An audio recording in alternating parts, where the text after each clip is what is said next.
Hey guys, Unlicensed GT here with another video. Today we're going to be racing at Spa. This will be one of the first times I've ever actually properly raced on this circuit. While I have done a few multiplayer matches, races I should say, on this track, this is the first time I'm going to be doing a proper full length 30-minute race with a substantial amount of AI. I think there's roughly about 25 AI in total. It's going to be a lot of fun. There's going to be a lot of carnage, a lot of close moments where I almost lose everything. So without further ado, let's get straight into the race. So here we are getting ready to start this 30-minute race at Spa. Like my last race at Imola, I'm going to be using the British GT rule set. This is before I bought the DLC, so I wasn't able to use any of the other tracks, except really for Silverstone and this one, and one of the other ones, I think it was Alton Park. This included in the base game.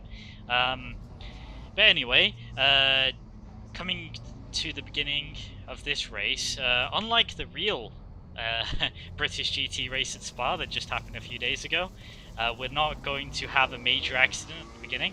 We will have a few interesting incidents throughout this race, but I will say that the start was clean. So coming down to the lights here, we start, and I have a tremendously good start. I'm able to jump 2 places almost instantly. Coming through Eau Rouge, this is one of the corners, or series of corners I should say, that I'm unable to really get in this game. Don't really have an issue in other sims like R-Factor 2 and iRacing, but this one, ACC, I don't know what it is. I don't know if it's just because the controls are a bit more sensitive, but I have a lot more issues trying to get through Eau Rouge with a relatively good line. You'll see throughout this race I'm usually having issues coming through there. Like I'll be cutting the corner at the top, or I'm sometimes even almost losing it entirely. It's just this sim, and bearing in mind this was done a few weeks ago, so I don't know if that was just simply down to me being unexperienced at the time. I have practiced quite a fair bit since this race happened, by myself and also with AI, just to learn this track better. But coming back to this race, still in 8th place. I'm right on the heels of this BMW. I'm pretty sure at this point that I can catch up to 7th, and I'm getting closer and closer. Now, one thing I have noticed is that I tend to brake quite late. This can sometimes be a good thing and a bad thing. Coming up to, like skipping a little bit ahead, I will be able to pass this BMW using this. As we come through Blanchimont to the final chicane, this is where I'm going to make my lunge. Braking later than the BMW, I come in from the inside and I'm able to actually catch it. But the BM, for some reason, just hits me out of the way. And to make matters worse, my engine cuts out. And I'm trying to stamp on the throttle. You probably saw that the throttle was, all the way through that. I was trying to stamp on it, trying to figure out why it wouldn't go. My engine had cut out, and as a result, I lose 8th place, and I'm stuck all the way down in 12th. Which is an absolute disaster. I'm coming through La Source, and ready to begin the second lap. I'm, well, a little bit angry that I was unable to figure out that my engine had cut out. Coming through Eau Rouge now, you'll see what I mean, though, about me just being unable to almost control it. Like, I'm just all over the place. That racing line was non-existent coming through that. Barely able to keep it on the road. And if you have any tips, please share them with me. I don't know if I'm just not lifting enough, or I'm not braking enough, or something like that coming through there, but I know you have to maintain a constant speed, really. It's something that I've been working on, trying to figure out, and I have gotten better. I haven't really tried it so much in ACC, but in R-Factor 2, iRacing and so on, I'm usually able to lift to the point where I'm able to maintain it. And this has been tried in numerous different cars.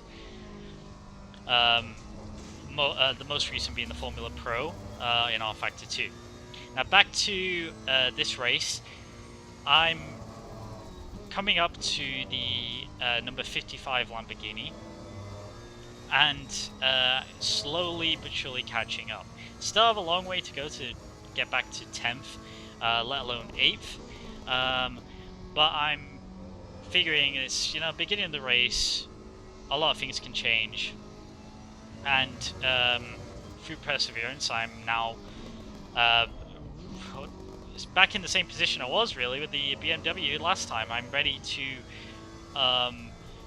take over this Lamborghini. I'm coming up to Blanchimont. I'm going to make that move, and I'm able to pass him without too much hassle. I'm lucky that in the fact that I'm not going to be knocked off the road again.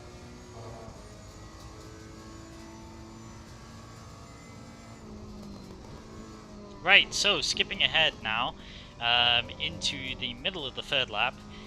I'm hot on the toes of the number 7 Bentley. Unfortunately though, I lose it a bit. I run into the gravel and loses me a few temps.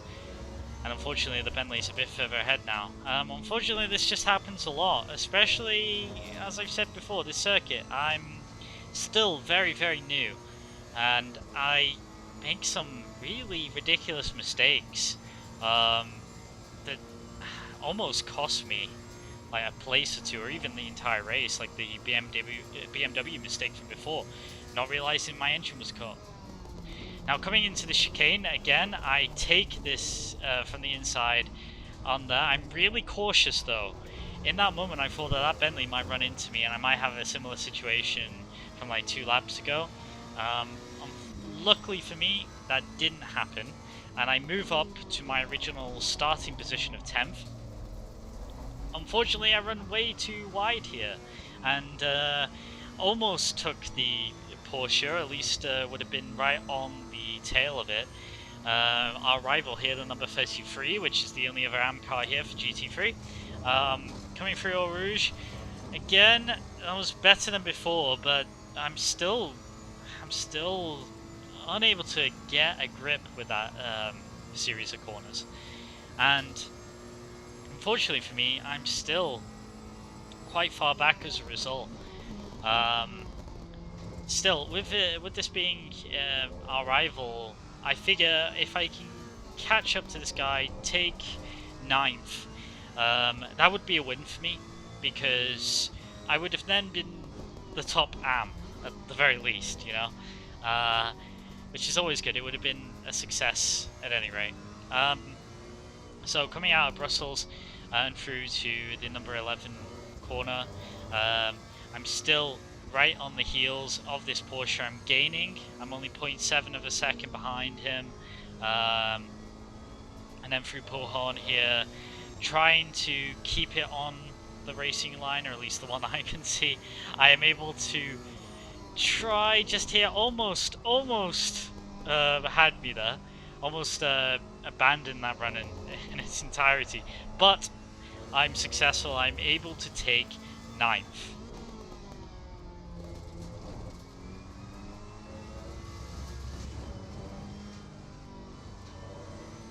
So, skipping ahead here again, I just wanted to demonstrate as we come through La Source here exactly what I mean by I cannot handle Eau Rouge in this game yet. So we're coming down here to Eau Rouge. I kind of come in, I think I'm good, but no, I almost hit this wall. So that was a thing that happened, for sure. Alright, so skipping ahead again from that disaster to lap 10. I'm on the heels now of the number 31 Bentley. 8th place, the place that I lost many a lap ago. I'm going to reclaim it, and after that I'm hoping to leap forward to the BMW. Now, at this point, I really did not know if I had the momentum to catch the number 3 BMW before the end of the race. You know, we're on lap 10 now, and you know, we're still not gotten up to 8th place. But I'm really hoping that GT4s come about soon to slow them up so that I can leapfrog. At this point, though, I'm ready to take 8th place back, and I'm able to secure it. Sorry, number 31 Bentley, but this was mine by right. After all of those hardships trying to get back up here, I feel like, you know, claiming 8th again was a real victory for me at this point. As I was saying before, though, I'm really hoping at this point that the BMW and all the other ones ahead of me are caught up in the GT4 queue. Being that this is my first multi-class race on Spa, especially with AI, I wasn't entirely sure if I would catch them up in time. Being that it's lap 10 at this point, I'm really hoping that I'm able to, because it puts me within a real shot of claiming even a podium spot. And coming through now onto our 11th lap, I'm setting my sights squarely on that BMW who ran me off the road. But a bit of a disaster. I lock up, I do believe, and I run straight off in La Source, which sets me back quite a fair bit, and I kind of feel like, well, maybe I'm not going to catch this BMW, and maybe the 8th is just 8th, which, as I said before, I'm happy with. 8th was the position I was at before that BMW ran me off the road, so happy days. But then, on this lap, on the 11th lap, I do realise I'm going to be in with a shout, because we have finally caught up with the, I do believe, the Aston Martin running at the rear of the pack of the GT4s. This is obviously good news for me. Before we get to that, I just wanted to say I'm really sorry if a lot of my pronunciation for the French names here has been wrong. I'm not a French native, so unfortunately I am prone to get a lot of these names wrong, so I apologise to any Belgians or French-speaking people out there if I am wrong on this. So, as you can see, we are now here at the back of the Aston Martin that leads up, that makes up the rear of the GT4 pack. And sorry, I got a bit distracted there because I did realise I ran straight off and made another stupid mistake. That aside, though, I'm ready to take the GT4s. Blue flags are out, obviously, and I get past without any real issue. Next one is the Audi, the number 43 Audi. Sorry, no, not the number 43 Audi. What am I saying? I'm reading the list wrong. The number 29, I think, Audi. So I'm back behind the BMW, and clearly he's being held up a lot. The temps have been dropping, and I'm in a real shout, with a real shout here. Now the KTM is next. I knock it a little bit and almost go into the grass there, which would have been again another disaster. Wouldn't have been able to brake from that. And here I am, right there, right on the tail of this BMW, the one that ran me off so long ago at this point. Ready to start my 13th lap. Hopefully not an unlucky number for me. So I make my move here at La Source. I'm able to pass the BMW. I'm not able to pass what I believe is this GT4 Aston Martin there. Right, okay, so coming through Eau Rouge again, and again not as bad as some of my previous attempts.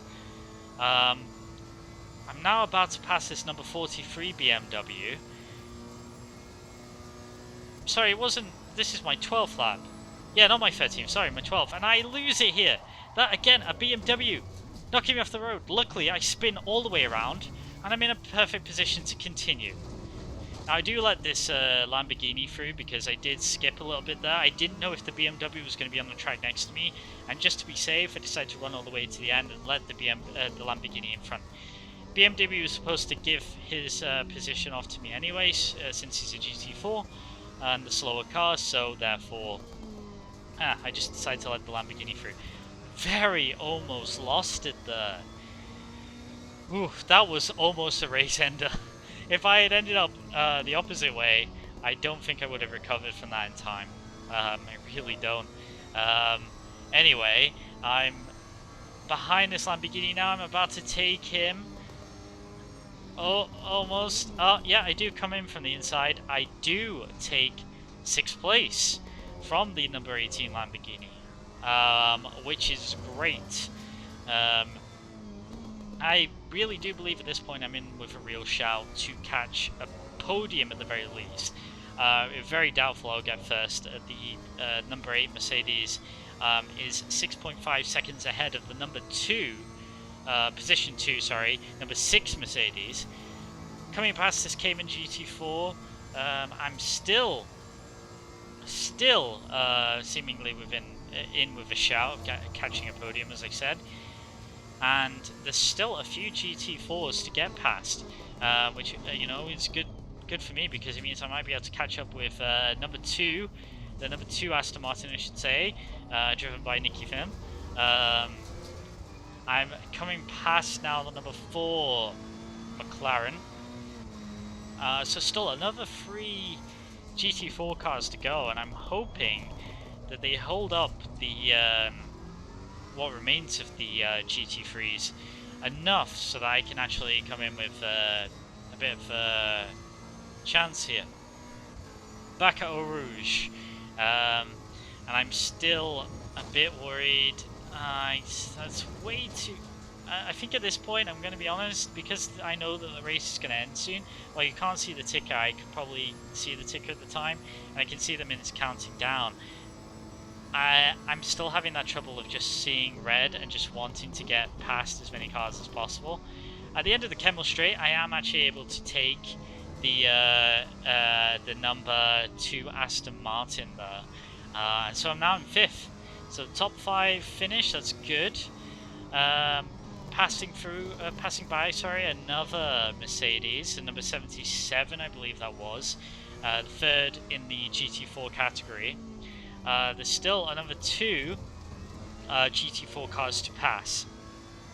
The number 66 and the number 5 cars, and actually holding up the number 22 McLaren and the number 9 BMW, which I accidentally do punt right there. I'm really sorry, guy, I didn't mean to do that. But it does allow me a chance to get by him and the number 66 Mercedes, I should say. Now it's McLaren with McLaren coming up here, unless I'm mistaken. No, it's not. It's the number 6 Mercedes, I believe. So it's position 3 and position 2. I'm actually not entirely sure at this point if I could actually catch them in time, but I'm definitely going to attempt to do so. Still, I would say position 4 is pretty good, you know. That is good for me. Overall, you know, I wasn't entirely sure if I'd be able to come back from being knocked all the way down to 12th, but getting from 12th to 4th is good. And unfortunately, though, I do believe one more lap would have done it, but I don't get there, really. I think I would have gotten 3rd at the very least if I had been able to complete another lap. But 4th is 4th. In total, I've completed 13 laps in total, and that's really good. Got 4th, came back from a few disasters, still got a lot to learn on this course, but I thank you very much for watching this video. I hope you enjoyed it and enjoyed laughing at some of my stupid mistakes here. And I will see you in the next video, which should be an R-Factor video, GTE on the Monza circuit. So thank you for watching and goodbye.